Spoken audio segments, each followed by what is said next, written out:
É uma excelente provocação intelectual, sobretudo aos cientistas políticos, Carolina. Como é que você aborda Eu essa gostaria questão de. histórica?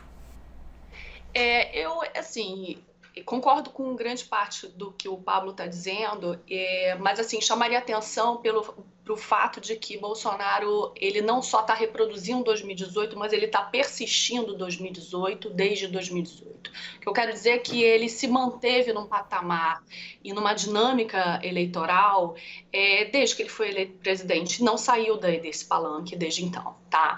Então, assim, eu costumo dizer que Bolsonaro foi eleito por um mosaico de grupos que muitas vezes nem se relacionavam entre si, mas que conseguiram, seja pelo antipetismo, seja por outros fatores, né, de crise econômica, aquilo tudo que a gente estava vivendo, se juntar e somar os votos necessários para ele ter aquela votação expressiva.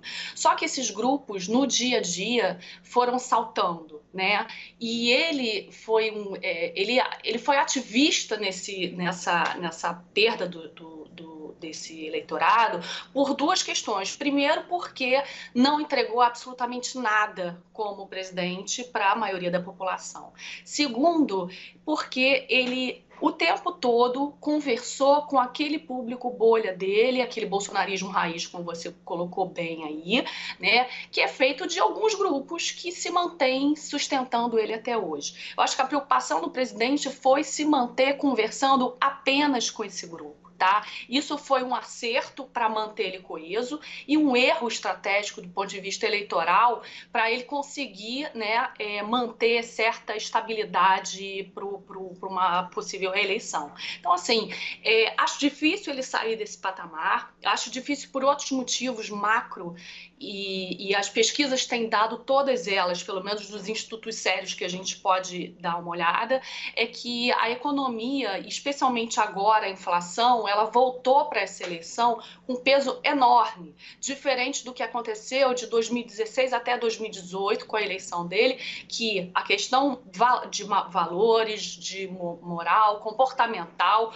aquela superestrutura que a gente fala na ciência política, ela passou a dar o tom daquela campanha também muito mais que outros aspectos. Hoje, a realidade do brasileiro, que tem o seu, apesar do auxílio emergencial, né, ele tem o poder de compra corroído pela inflação alta, que já chegou aos 2 dígitos, quer dizer, com o desemprego, especialmente do grupo de mulheres, né, que se a gente for ver, quem perdeu mais emprego na gestão Bolsonaro, no momento em que vem a pandemia, foram as mulheres, e nas pesquisas aparecem como um grupo de grande rejeição. Já começou como rejeição em 2018, mas essa rejeição só aumentou, né?